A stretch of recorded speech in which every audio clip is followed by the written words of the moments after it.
Start हो गया, देख देख के चलना पड़ेगा।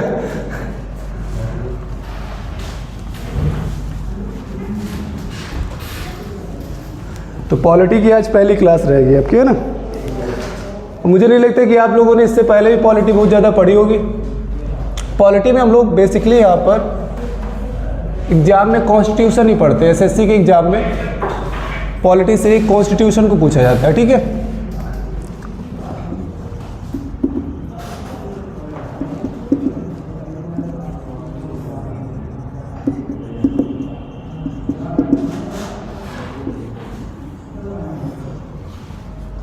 जैसा कि मैंने बताया कि देखिए, जब आप यूपीएससी में पढ़ेंगे पॉलिटी को तो वहाँ पर कई टॉपिक्स रहते हैं, ठीक है, पॉलिटी के। जैसे कि रहता है पब्लिक एडमिनिस्ट्रेशन रहता है वहाँ पर, और भी ढेर सारे कॉन्सेप्ट्स रहते हैं। लेकिन एसएससी में सिर्फ कॉन्स्टिट्यूशन ही पूछा जाता है। अगर इसके बारे में अच्छी नॉलेज है आपको, इसके आर्टिकल्स के बारे में, इसका डेवलपमेंट्स कैसे हुआ है, सारी चीज़ें अगर आपको अच्छे से पता है तो आपको एसएससी में कोई प्रॉब्लम नहीं होगी इसके क्वेश्चन करने में। यहाँ पर कोई भी क्वेश्चन ऐसा नहीं रहेगा जो आपका पब्लिक एडमिनिस्ट्रेशन वगैरह इन सब से बनेगा। टोटल क्वेश्चन कॉन्स्टिट्यूशन से ही बन रहे हैं, ठीक है। कॉन्स्टिट्यूशन पता है किसी को क्या होता है? संविधान। हाँ, संविधान, वो तो मुझे भी पता है, हिंदी डिक्शनरी थोड़ा पूछ रहा हूँ। हिंदी में क्या बोलते हैं संविधान को?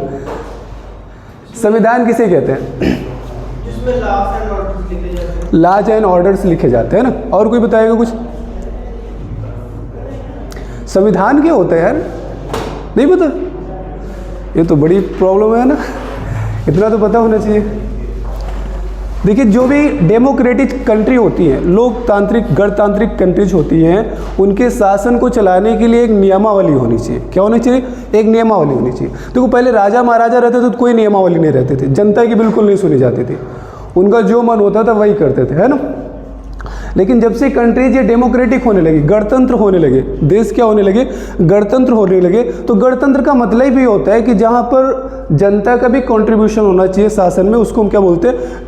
गणतंत्र बोलते हैं। यानी कि जहाँ पर जनता निर्धारित करती है कि हम पर कौन शासन करेगा और हम पर शासन करने के लिए क्या नियम होंगे, हमको क्या अधिकार दिए जाएंगे, हमारा क्या दायित्व बनेगा देश के विकास के लिए। जनता जब डिसाइड करती है तो ऐसे कंट्री को हम क्या बोलते हैं? डेमोक्रेटिक कंट्री बोलते हैं। और ऐसे सिस्टम को हम क्या बोलते हैं? डेमोक्रेसी बोलते हैं, ठीक है। इसको थोड़ा यूज करने में अभी प्रॉब्लम हो रही, धीरे धीरे सही हो जाएगा। चलिए ठीक है। तो पैर से ही लिपट रहा है बार बार, हट जाओ भाई, कोई नहीं, सही हो जाएगा अभी।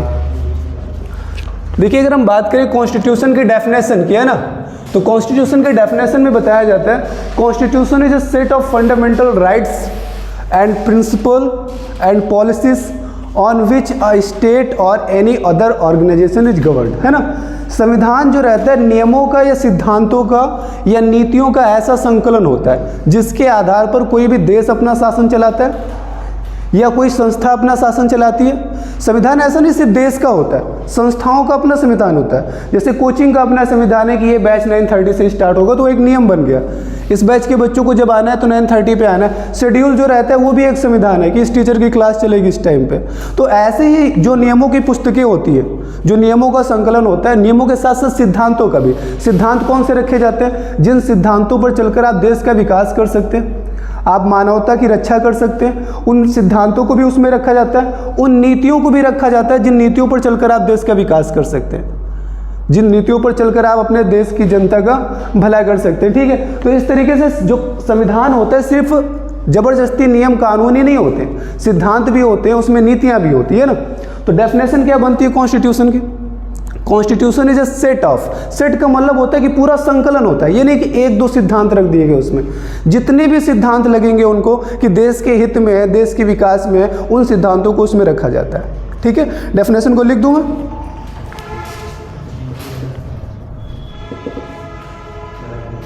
Constitution is the set of fundamental rights, is the set of fundamental rights and principle on which a state or any other organization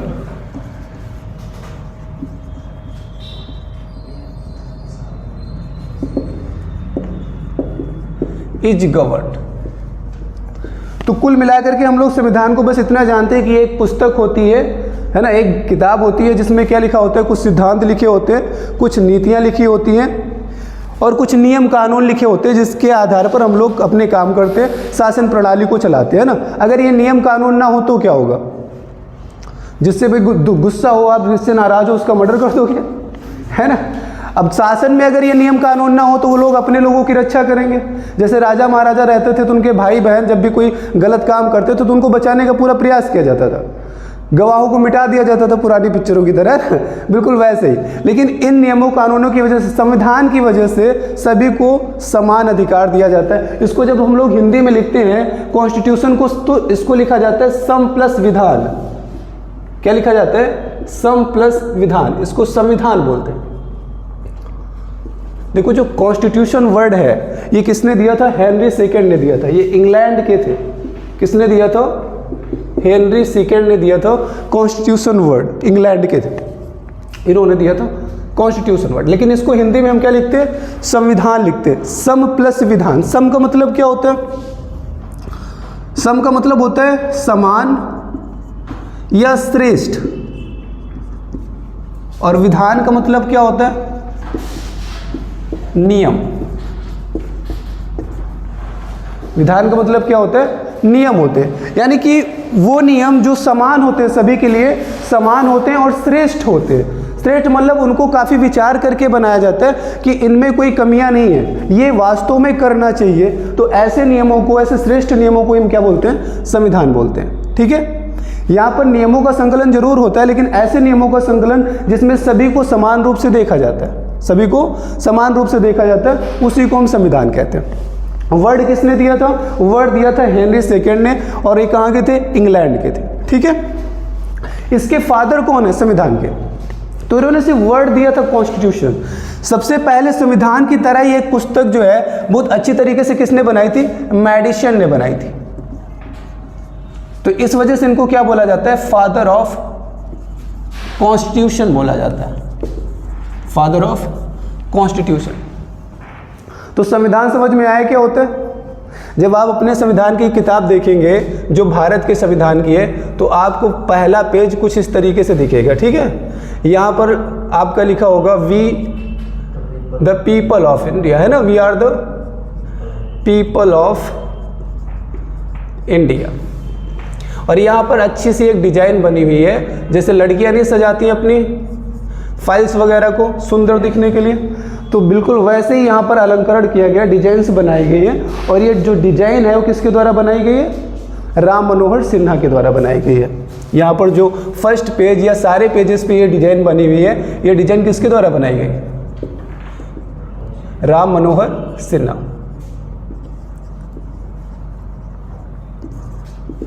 Ram Manohar Sinha ji ने ये डिजाइन बनाई हुई है। और ये जो पहली लाइन है, we are the people of India, ये लाइन डायरेक्टली कहाँ से अडॉप्ट की गई है, अमेरिका के कॉन्स्टिट्यूशन से। उसके प्रीएम्बल में क्या लिखा है, we are the people of America, है ना। बिल्कुल वैसे ही यहाँ पर इंडिया में अडॉप्ट कर लिया गया, we are the people of India.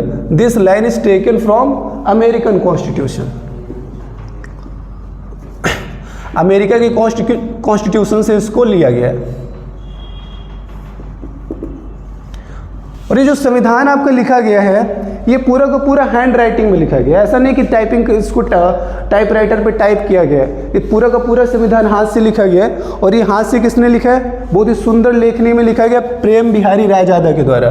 किसके द्वारा, प्रेम बिहारी रायजादा।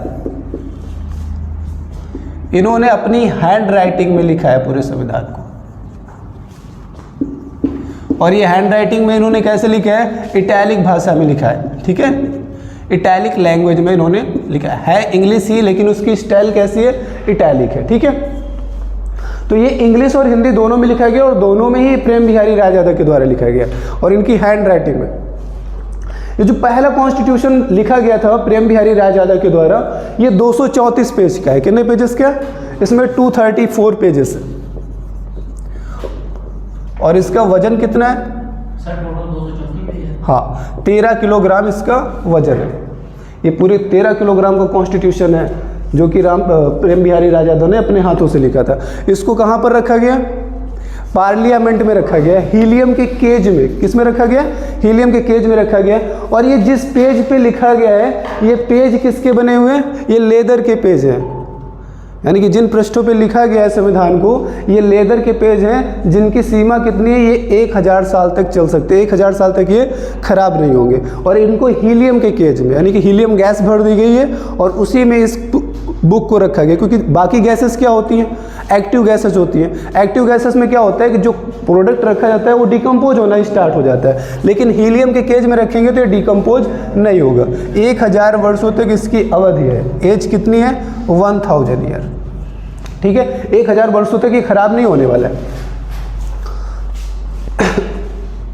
अब देखिए यहाँ पर हम कॉन्स्टिट्यूशन की बात करें, ये तो थोड़ा सा हो गया आपके भारत के कॉन्स्टिट्यूशन के बारे में। शुरुआत में किसी ने सोचा था, जब राजा महाराजा का शासन काल चल रहा था, कभी लोगों ने सोचा था कि ऐसी कोई चीज़ आएगी जिसके आधार पर शासन चलेगा, राजा महाराजा की नहीं चलेगी? नहीं सोचा था। देखिए, जब भी हम बात करते हैं कि संविधान का प्रेरणा स्रोत कौन है, इंस्पिरेशन ऑफ कॉन्स्टिट्यूशन,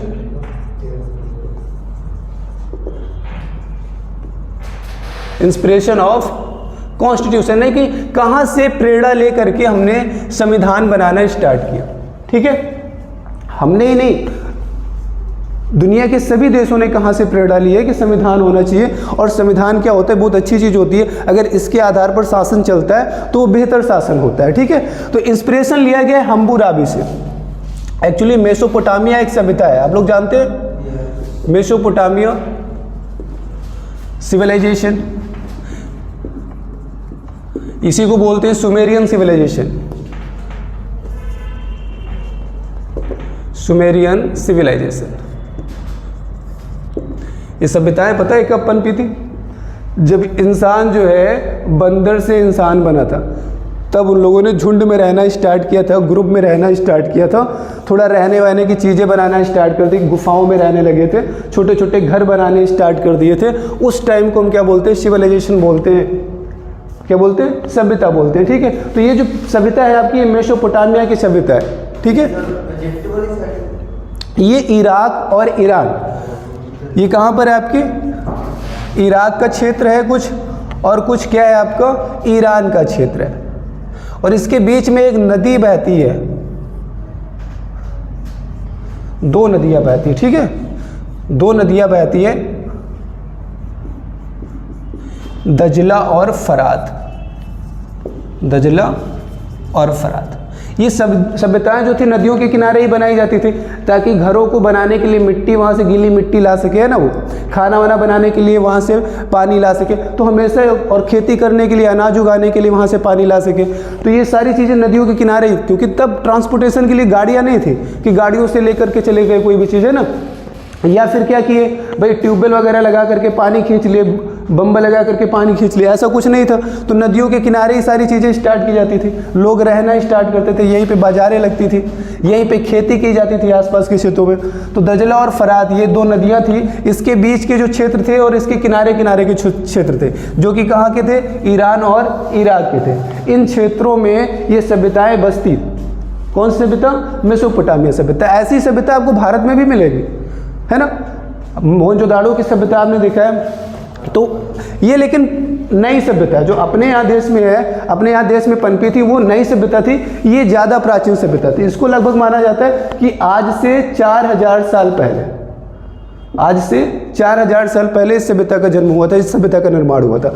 हमारे यहाँ की जो सभ्यता है, हड़प्पा सभ्यता, ठीक है, हड़प्पा सभ्यता के लोगों को यही के लोगों ने सिखाया था कि कैसे जीवन में रहा जाता है, कैसे घर बनाए जाते हैं ना, कैसे हम लोग बाजार करते हैं, कैसे हम लोग अनाज उगाते हैं, कैसे हम लोग अनाज को एक स्थान से दूसरे स्थान पे ले जाते हैं, बैलगाड़ियाँ, ये सारी चीज़ें जो थी लगभग मेसोपोटामिया के लोगों ने बहुत मदद की थी। यहाँ पर जो हमारी हड़प्पा की सभ्यता है, यहाँ के लोगों ने आकर के मदद की थी कि घर कैसे बनाए जाते हैं, सारी चीज़ें कैसे की जाती है। तो हमारी सभ्यता को बसाने में इन लोगों का बहुत बड़ा हाथ था।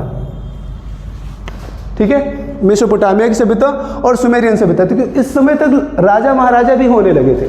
ठीक है, जो शक्तिशाली लोग होते थे वो राजा महाराजा हो जाते थे और उन्हीं के आधार पर क्या चलता था? शासन चलता था। तो इस सुमेरियन सभ्यता में एक राजा हुए जिनका नाम था हम्मुराबी। इनका नाम क्या था? हम्मुराबी। हम्मुराबी राजा ने सबसे पहले अपने देश में, अपने समय में, इस मेसोपोटामिया सभ्यता में या इस सुमेरियन सिविलाइजेशन में क्या किया था? एक लाइन का एक संविधान प्रस्तुत किया था। इन्होंने रिप्रेजेंट किया था एक कॉन्स्टिट्यूशन को। उस समय कॉन्स्टिट्यूशन नहीं बोला जाता था उसको। उस लाइन में क्या था? जैसे को तैसा, है ना, जो जैसा करता है उसको उसके साथ वैसा ही व्यवहार किया जाता है। अगर चोर है तो उसके साथ क्या किया जाएगा? हाथ काट दिए जाएंगे। जिसने स्त्रियों को गलत नज़र से देखा उसका क्या किया जाएगा? आंखें निकाली जाएंगी। और जिसने अच्छे काम किए उसके साथ अच्छा व्यवहार किया जाएगा ना। तो एक लाइन का संविधान था किसका? हम्मुराबी का। तो यहीं से संविधान की प्रेरणा ली जाती है। और इन्होंने बहुत अच्छा शासन चलाया था। तो लोगों ने सोचा अगर यहाँ पर अच्छा शासन था एक छोटे से संविधान से, तो अगर नियमों की एक श्रृंखला बना दी जाए, अगर एक संकलन बना लिया जाए तो और बेहतर शासन चलाया जा सकता है ना, जनता का और अधिक भला किया जा सकता है। तो इंस्पिरेशन कहाँ से मिली? हम्मुराबी से मिली। अगर आपसे क्वेश्चन पूछे कि संविधान का प्रेरणा स्रोत कौन है, तो हम्मुराबी है। ठीक है, ऐसा नहीं कि भारत में संविधान नहीं पनपे। अब मान लीजिए संविधान का समय तो माना जाता है आपका 1688 से संविधान जो है ये आपका लाइमलाइट में आया। लोगों ने पहचानना सीखा संविधान क्या होता है, लोगों के कानों में आवाज़ पड़ने लगी संविधान की। ठीक है, लेकिन इससे पहले आप देखेंगे जो 1000 साल से 1500 साल वर्ष, 1000 वर्ष पूर्व से 1500 वर्ष पूर्व का जो समय है आपका, जिसको हम लोग ऋग वैदिक काल बोलते हैं। क्या बोलते हैं? ऋग वैदिक काल बोलते हैं। इस समय जो शासन होते थे, इस शासन में ज़्यादातर नियमों को माना जाता था ऋग्वेद में लिखे हुए नियमों को। ठीक है, जैसे ऋग्वेद में लिखा है कि शूद्रों को क्या करना है? उनको नीचे बैठना है, और जो ऊंची जात के लोग हैं उनको ऊपर बैठना है ना। या फिर स्त्रियों को क्या है? पुरुषों के साथ सती होना है। या फिर जो भी नियम कानून उसमें लिखे गए थे कि स्त्रियों की शिक्षा पर प्रतिबंध है, वो शिक्षा नहीं ग्रहण कर सकती। उन सारी चीज़ों को लोग मानते थे। और अगर हम लोग किसी किताब में लिखी हुई चीज़ को मान रहे हैं तो उसी को हम क्या बोलेंगे? संविधान बोलेंगे। तो यानी कि संविधान की शुरुआत भारत में ऋग्वैदिक काल से ही हो गई थी। लोग इसमें ऋचाओं, जो ऋचाएँ लिखी हुई है, जैसे अपने अभी संविधान में क्या लिखे हुए हैं? आर्टिकल लिखे हुए हैं। वैसे ऋग्वैदिक काल में जो ऋग्वेद था इसमें क्या लिखी हुई थी? ऋचाएँ लिखी हुई थी। लोग ऋचाओं को मानते थे कि इस ऋचा में ये लिखा हुआ है, ये ट्रू है, ऐसा ही करना चाहिए इंसान को, है ना। इंसान को पूरे कपड़े पहनने चाहिए, इंसान को सुबह पूजा करनी चाहिए, शाम को पूजा करनी चाहिए, स्त्रियों से दूर रहना चाहिए, ब्रह्मचर्य जो शिक्षा का उद्देश्य था कि बच्चों को बचपन में आश्रम भेजना चाहिए पढ़ने के लिए, तो उन्हीं चीज़ों को फॉलो किया जाता था। तो ये भी एक प्रकार का संविधान था, है ना। यानी कि भारत में भी अगर हम संविधान की शुरुआत देखें तो लगभग 1000 से 1500 वर्ष पूर्व ये सब स्टार्ट हो गया था।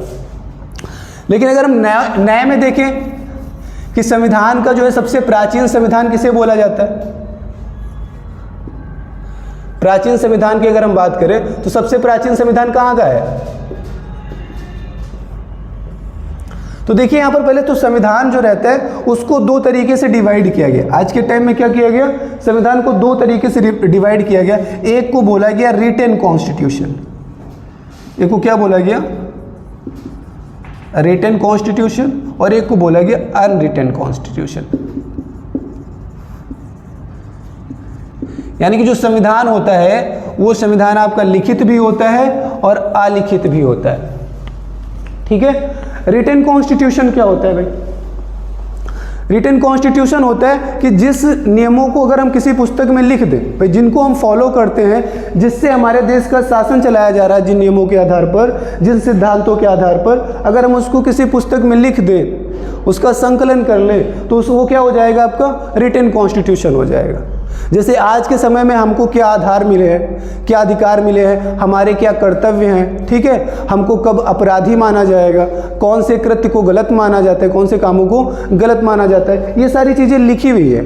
उनका दंड क्या होगा, वो सारी चीज़ें लिखी हुई है। तो ये क्या है? रिटेन कॉन्स्टिट्यूशन है, जहाँ पर नियमों, सिद्धांतों, नीतियों को लिख दिया जाता है एक बुक में, वो हो जाता है आपका रिटेन कॉन्स्टिट्यूशन।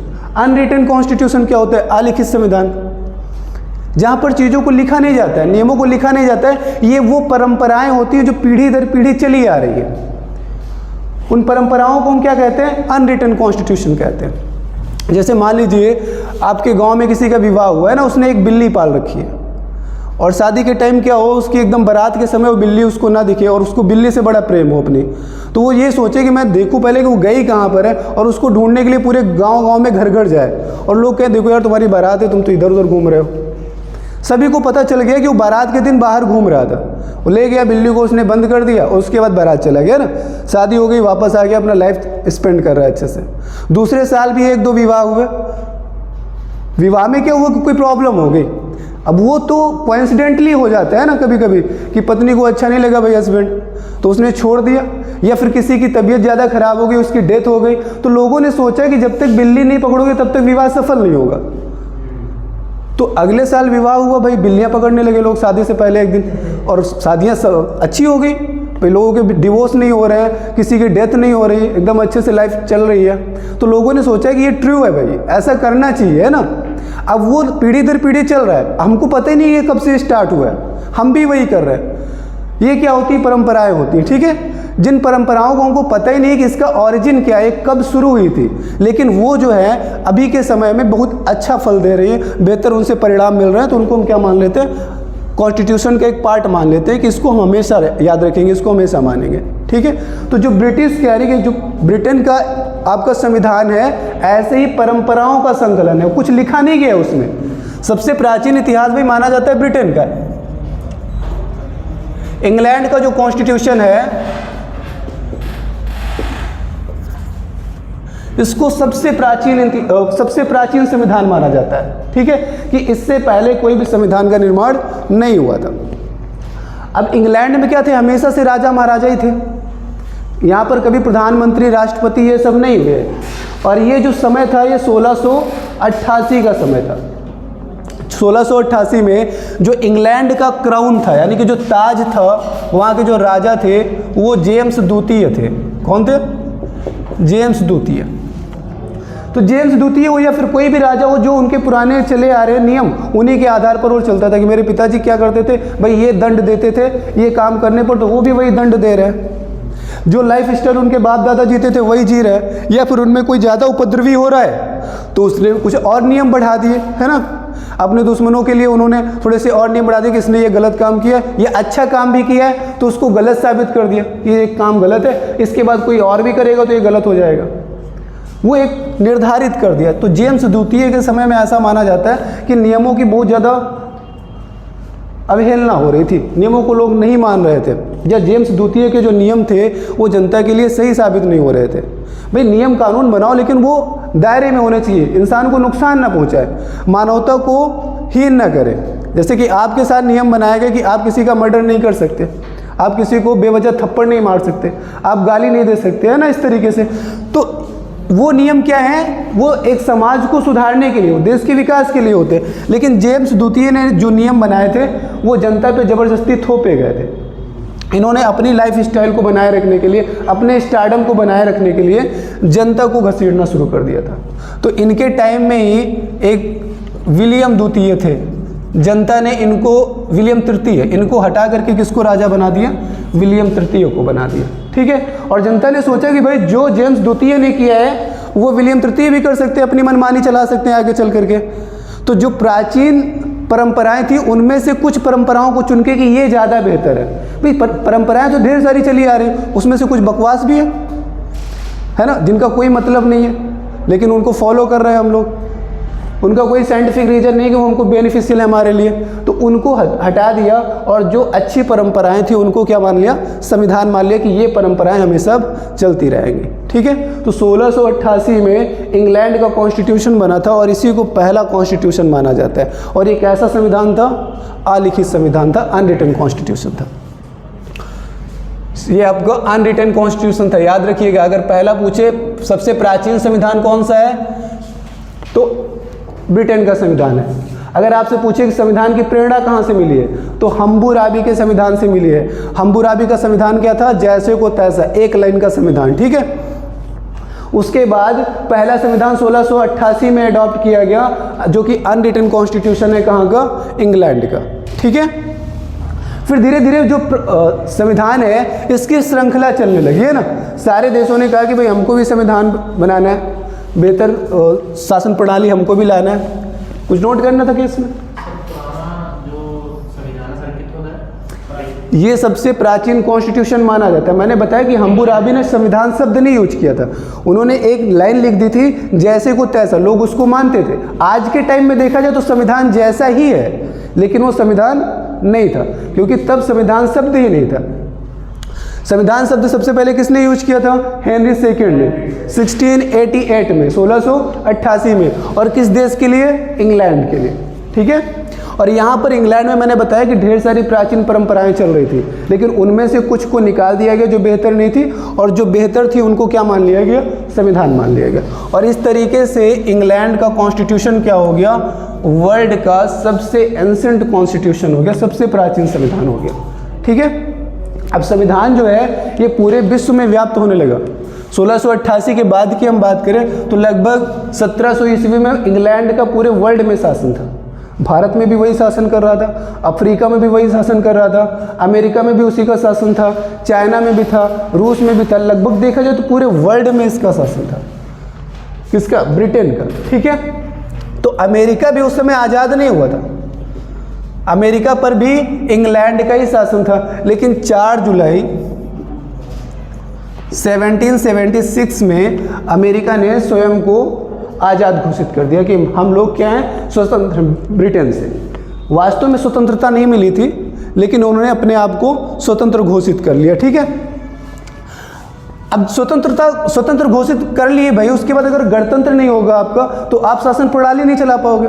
जैसे भारत अपने आप को स्वतंत्र घोषित कर ले, लेकिन फिर राजा महाराजा अपनी मनमानियां कर रहे हैं, छोटे छोटे टुकड़ों में देश बढ़ जाएगा, तो फिर से कोई ना कोई कंट्री आकर के उसको कैप्चर कर लेगी। भाई छोटे छोटे राजाओं को हराना आसान होता है, अगर पूरा देश एक हो जाए तो उसको हराना मुश्किल होता है ना।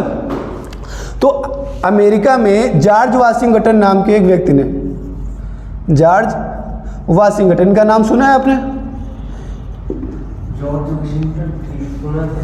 ये अमेरिका के फर्स्ट प्रेसिडेंट थे, अमेरिका के पहले राष्ट्रपति थे। ठीक है। अच्छा, उस समय ये राष्ट्रपति नहीं बने थे। जैसे भारत के पहले प्रधानमंत्री कौन है? जवाहरलाल नेहरू है। तो इन्होंने आज़ादी भी दिलाई थी और उसके बाद प्रधानमंत्री बने थे पहले। तो बिल्कुल वैसे ही जॉर्ज वाशिंगटन ने अमेरिका को आज़ादी दिलाई थी। जॉर्ज वाशिंगटन ने अमेरिका को आज़ादी दिलाई थी 1776 में, जिसको अमेरिका की क्रांति भी कहते हैं। ठीक है। रेवोल्यूशन ऑफ अमेरिका भी कहते हैं।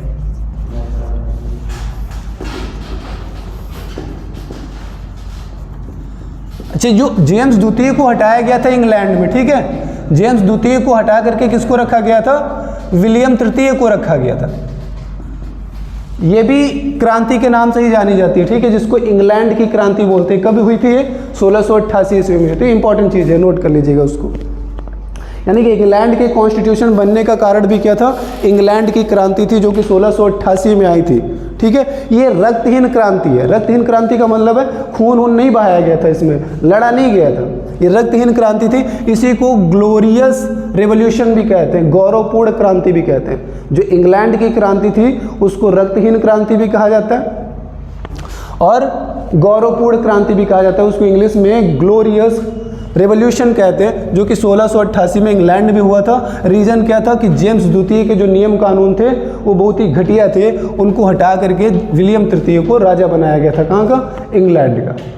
और इसके साथ साथ ही एक कॉन्स्टिट्यूशन बना था, एक नियमावली बनी थी, जिसके आधार पर सिर्फ क्राउन ही नहीं इंग्लैंड पे शासन करता था, वहाँ पर एक पद बना दिया गया था, प्राइम मिनिस्टर, प्रधानमंत्री। ठीक है। जैसे अपने यहाँ राजा महाराजा नहीं है, सिर्फ प्रधानमंत्री है। वहाँ पर 2 चीज़ें होती हैं, क्राउन और प्रधानमंत्री। अपने यहाँ प्रधानमंत्री और राष्ट्रपति होता है। तो ये कह सकते हो कि राष्ट्रपति के प्लेस पे वहाँ पे क्या रहता है? क्राउन रहता है। वो आज भी है, ऐसा नहीं कि आज समाप्त हो गया। वहाँ पर आज भी राजा महाराजा होते हैं। और जैसे हम लोग क्या करते हैं, हमारे यहाँ जो प्रधानमंत्री रहते हैं, कोई भी नियम बनाना होता है तो प्रेसिडेंट से सलाह लेते हैं, उनका साइन करवाते हैं। वैसे ही वहाँ पर प्रधानमंत्री को जब कोई नियम कानून बनाना होता है तो वो क्राउन से सलाह लेते हैं और उससे साइन करवाते हैं। ठीक है। हम थे अमेरिका की क्रांति पर। तो 1776 में 4 जुलाई को अमेरिका ने स्वयं को आज़ाद घोषित कर लिया, लेकिन इंग्लैंड जो कि वहाँ पर शासन कर रहा था वो वहाँ से भी छोड़ के नहीं गया था। तो धीरे धीरे इन्होंने क्या बताया कि जब तक भी अपने देश में कॉन्स्टिट्यूशन नहीं होगा तब तक हम पूर्ण रूप से शासन नहीं कर रहे होंगे अपने देश में, उन्हीं का शासन चल रहा है एक प्रकार से, है ना। तो इन्होंने कॉन्स्टिट्यूशन की आवाज़ उठाई थी कि हमारे अमेरिका के लिए भी क्या होना चाहिए? एक कॉन्स्टिट्यूशन होना चाहिए, है ना। तो 76 में आवाज़ उठाई गई और लगभग 1789 तक ये बात जो है मंजूर कर ली गई कि अमेरिका के लिए भी क्या होना चाहिए, संविधान होना चाहिए। और ये जो अमेरिका का संविधान था ये इंग्लैंड की तरह अनरिटन नहीं था, ये पूर्ण रूप से रिटन कॉन्स्टिट्यूशन था। अगर आपसे ये पूछा जाए कि पहला रिटन कॉन्स्टिट्यूशन कहाँ का था तो वो अमेरिका का था, ठीक है। और इस कॉन्स्टिट्यूशन के लिए हम अगर क्रेडिट देना चाहें तो किसको दे सकते हैं, जॉर्ज वाशिंगटन को दे सकते हैं। और यही पहले प्रेसिडेंट थे। और ये अगर ये आपसे पूछे कि जॉर्ज वाशिंगटन को राष्ट्रपति कब बनाया गया तो 1789 में बनाया गया भाई, जब उनके यहाँ का संविधान लागू हुआ, है ना। तो जॉर्ज वाशिंगटन ने आज़ादी दिलाने में भी मदद की, अमेरिका की क्रांति के मेन लीडर थे, मेन हीरो यही थे। इन पे ढेर सारी बुक्स भी लिखी गई है। My struggle to my education आपने पढ़ा होगा 12th में, है ना। My struggle for an education, शिक्षा के लिए मेरा संघर्ष, है ना। कि ये किस तरीके से पैदल जाते थे अपने विद्यालय में। जैसे अब अब्राहम लिंकन, काफ़ी लोग सोचते हैं कि अब्राहम लिंकन जो हैं वो अमेरिका के पहले प्रेसिडेंट थे। तो अब्राहम लिंकन की जब आप बायोग्राफी पढ़ेंगे तो उसमें उन्होंने लिखा है कि मुझे प्रेरणा किससे मिली है, जॉर्ज वाशिंगटन से मिली है। जॉर्ज वाशिंगटन के जीवन पर किताबें लोग बहुत पढ़ते थे उस टाइम। तो अब्राहम लिंकन ने भी एक लाइब्रेरी से किताब ली थी, अपने दोस्त की लाइब्रेरी से एक किताब ली थी जॉर्ज वाशिंगटन की बायोग्राफी का। और जब इन्होंने इनकी जीवनी पढ़ी थी तब उनको अब्राहम लिंकन को इनसे इंस्पिरेशन मिली थी। और उन्होंने कहा था कि अगर देश का विकास किया जा सकता है तो देश के सबसे महान पद पर रह के किया जाता है, नहीं कि राष्ट्रपति बन के किया जा सकता है। तो उन्होंने ठाना था कि मैं देश का राष्ट्रपति बनूंगा। ये किताब उनसे भीग भी जाती है रात में, है ना। किताब जब भीग जाती है तो इसके पैसे देने के लिए वो वहाँ पर काफ़ी दिनों तक वर्क भी करते हैं, लाइब्रेरी में बहुत दिनों तक काम भी करते हैं, क्योंकि उनके पास देने के लिए पैसे नहीं थे, ऐसा माना जाता है। उनकी बायोग्राफी में लिखा हुआ है अब्राहम लिंकन जी की कि रात में पढ़ते पढ़ते ये ऐसे खुले में रख के सो गए थे। तो जो वो ओश पड़ती है, ओश से किताब खराब हो गई थी। किताब खराब होने की वजह से फिर इस किताब के पैसे देने के लिए उनको लाइब्रेरी में काफ़ी दिनों तक काम करना पड़ा था। लेकिन फिर वो किताब इनकी हो गई थी पूरी तरीके से। तो उन्होंने बहुत बार इस किताब को पढ़ा था और एक एक वर्ड को बहुत अच्छे से समझा था कि जॉर्ज वाशिंगटन की सोच क्या थी, उनकी पॉलिसी क्या थी और वो किस तरीके से देश का विकास करना चाहते थे। इनको हीरो मानते थे अब्राहम लिंकन, ठीक है। और इस तरीके से अब्राहम लिंकन क्या बन जाते हैं, सेकेंड प्रेसिडेंट बन जाते हैं अमेरिका के। फर्स्ट प्रेसिडेंट कौन थे, जॉर्ज वाशिंगटन थे। तो अमेरिका में जो है कॉन्स्टिट्यूशन कब अडॉप्ट किया गया, 1789 को। और ये विश्व का पहला रिटन कॉन्स्टिट्यूशन था, ठीक है। अब इसी तरीके से देखिए भारत में भी कॉन्स्टिट्यूशन बन गया है ना। लेकिन भारत में कॉन्स्टिट्यूशन बनने से पहले एशिया में एक देश और था, जापान, जहां पर कॉन्स्टिट्यूशन बना था।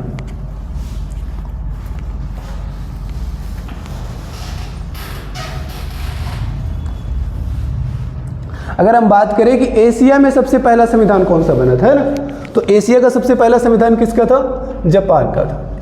जापान ने 1860 में अपने देश का संविधान बनाया था, ठीक है। 1860 में एशिया का पहला संविधान किसका था, जापान का था। ये भी रिटन कॉन्स्टिट्यूशन था, ये भी रिटन कॉन्स्टिट्यूशन था। पहला रिटन कॉन्स्टिट्यूशन किसका था, अमेरिका का। पहला कॉन्स्टिट्यूशन किसका था, ब्रिटेन का। और एशिया का पहला कॉन्स्टिट्यूशन किसका था, जापान का था। और इस तरीके से फिर धीरे धीरे सभी देश क्या होने लगे, डेमोक्रेटिक कंट्रीज बनने लगे और सभी क्या करने लगे, कॉन्स्टिट्यूशन को अडॉप्ट करने लगे। अगर हम सबसे लेटेस्ट कॉन्स्टिट्यूशन की बात करें कि सबसे नवीनतम संविधान किसका है, लेटेस्ट कॉन्स्टिट्यूशन, अगली बार एसएससी के एग्जाम में पूछा गया था आपका, सबसे नवीनतम संविधान किस देश का है। और एक एग्जाम में नहीं, कई एग्जाम में पूछा गया, 2-3 एग्जाम में मैंने देखा, वो भी रिसेंटली के एग्जामों में। तो सबसे लेटेस्ट संविधान जो है वो नेपाल का माना जाता है, ठीक है। नेपाल का संविधान जो है अभी कुछ वर्ष पहले ही 2015 में बन के तैयार हुआ। हाँ, 20/9/2015 को इसको अडॉप्ट किया गया, ठीक है। 20/9/2015 को इसको अडॉप्ट किया गया। तो अभी ये कह सकते हो कि ये लगभग 7 साल पुराना संविधान है। नेपाल में अभी तक क्या चल रहा है आपका, विक्रम संवत चल रहा है। कौन सा संवत चल रहा है, जैसे हम लोग कैलेंडर को मानते हैं अलेक्जेंडर कैलेंडर को, दिसंबर, जनवरी, फरवरी, कौन सा कैलेंडर है, अलेक्जेंडर कैलेंडर है ना। वैसे ही भारत में विक्रम संवत भी बना था, यानी कि इस कैलेंडर से पहले हम लोग विक्रम संवत को मानते थे। आपने पढ़ा होगा तुलसीदास वगैरह के जीवन में, है ना, विक्रत 1680 गंग के तीर, श्रावण शुक्ला सप्तमी, तुलसी तजो शरीर, है ना। तो तब विक्रम संवत चलता था। ये तो अलेक्जेंडर कैलेंडर जब से ये ब्रिटेन ने भारत पे शासन किया तब से चलने लगा। उससे पहले हमारे देश में क्या चलता था, विक्रम संवत चलता था। जो कैलेंडर था वो विक्रम संवत था, विक्रमादित्य द्वारा बनाया गया था, ठीक है। और विक्रम संवत जो कैलेंडर होता है वो अलेक्जेंडर कैलेंडर से कितना साल आगे होता है, 57 साल आगे होता है। और अगर हम 2015 में 57 जोड़ दें तो उसके हिसाब से 2015 में कौन सा ईयर चल रहा है, 2072, ठीक है। तो इसको कॉन्स्टिट्यूशन 2072 बोला जाता है, यानी कि वहाँ के लोगों ने इसको क्या नाम दिया, कॉन्स्टिट्यूशन 2072। ये क्वेश्चन पूछा गया कि नेपाल के कॉन्स्टिट्यूशन को, सॉरी किस देश के कॉन्स्टिट्यूशन को कॉन्स्टिट्यूशन 2072 बोला जाता है। तो किस देश के संविधान को बोला जाता है, नेपाल के संविधान को, ठीक है। ये दुनिया का सबसे लेटेस्ट कॉन्स्टिट्यूशन है, समझ में आया। अब हम बात करते हैं कि मिश्रित संविधान क्या होता है। तो कुछ देशों ने अपने संविधान में कुछ रिटन चीज़ों को ले लिया है और कुछ अनरिटन चीज़ों को ले लिया है। ऐसा तो वैसे जो मुस्लिम कंट्रीज होती हैं वहीं पर होता है।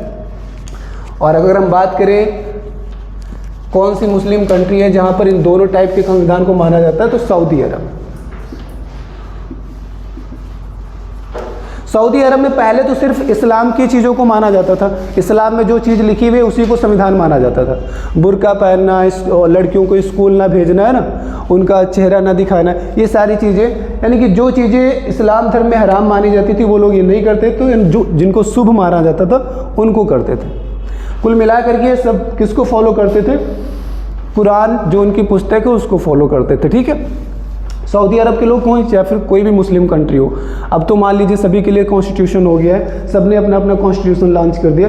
लेकिन सऊदी अरब की अगर हम बात करें तो ये सबसे अच्छी मुस्लिम कंट्री मानी जाती है ना। तो सऊदी अरब में जो पहले संविधान था उसमें सिर्फ इस्लामिक नियमों को माना जाता था, और वो सारे इस्लामिक नियम क्या थे, आपके कुरान में लिखे हुए थे, जिसको अनरिटन ही कह सकते हैं, ठीक है। फिर इसमें कुछ चीज़ें जोड़ दी गई और उसको क्या बोला गया, रिटन कॉन्स्टिट्यूशन बोला गया। ये रिटन कॉन्स्टिट्यूशन का पार्ट हो गया। तो पहले अनरिटन था, फिर थोड़ा पार्ट किसका जोड़ दिया गया, रिटन का भी जोड़ दिया गया।